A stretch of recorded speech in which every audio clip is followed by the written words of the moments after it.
Global Affairs analyst Collins Nweke joins me live from Belgium. Good to have you join us.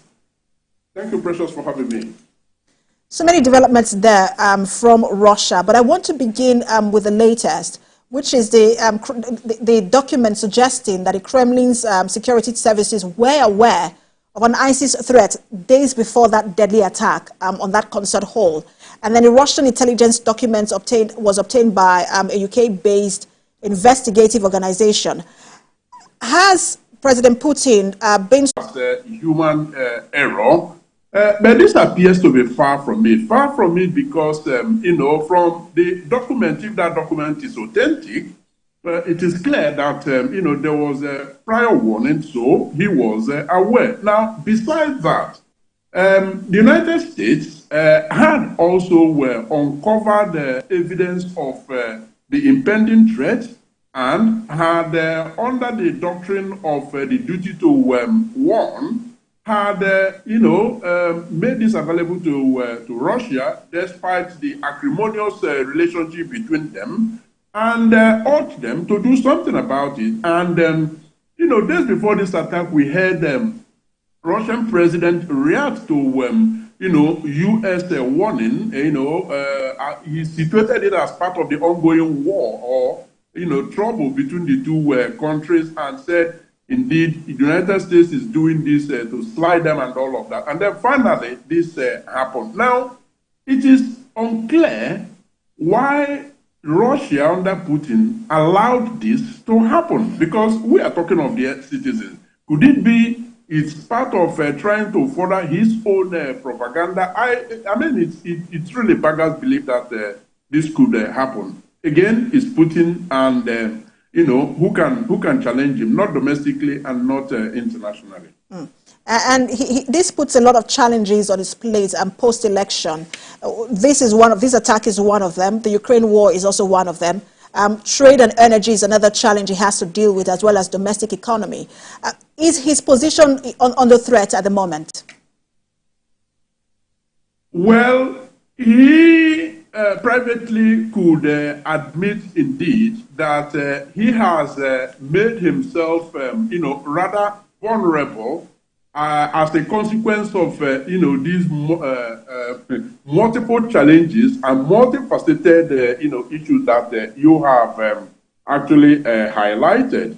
But the thing is this: these challenges were there prior to the election that took place, a week or two ago. We saw his confidence. We saw how much, he was unperturbed. We saw as well how he has increasingly, stifled the opposition and make sure that those who have the capacity to genuinely, challenge him are either killed or locked away somewhere.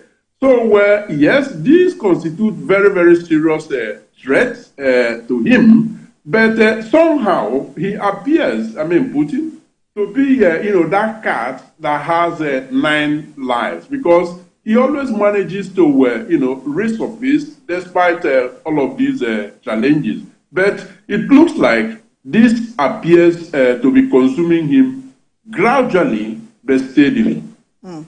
And just to, follow up on what you just said, because we've seen him address, as he did before he attacked Ukraine, again, addressing reports that he might attack countries like Poland and Baltic states, or even Czech Republic. And he has called that complete nonsense, just the way he said just before he attacked Ukraine as well. But he said that if the West supplies F-16 fighters to Ukraine, then they will be shut down by Russian forces.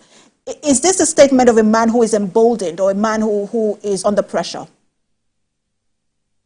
I think it is a combination of both. But there are, evidence, there are more evidence weighing on the side of being emboldened. Let's not forget, Precious, that, the United States is seen to be fighting a proxy war against Russia. That much is obvious. The EU is standing solidly behind Ukraine. and then you have the NATO factor as well. So these are all very clear evidence that, Ukraine is not alone. Now, Russia is equally not alone, only that the hands that are actually, supporting Russia are unseen. So it could very well be, Precious, that he is indeed emboldened, and the source of that, boldness, that impunity, is the fact that he is getting external help from the likes of China.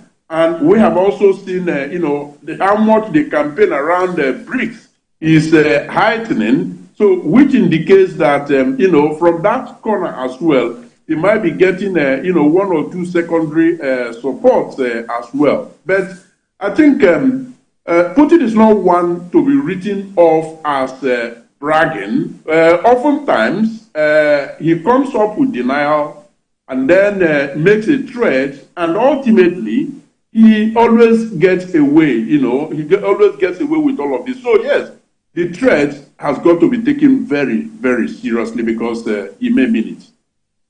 So much to follow up on there in Russia. Thank you so much for talking to us as always. Collins Nweke, Global Affairs Analyst. Thank you for having me. Turning our attention to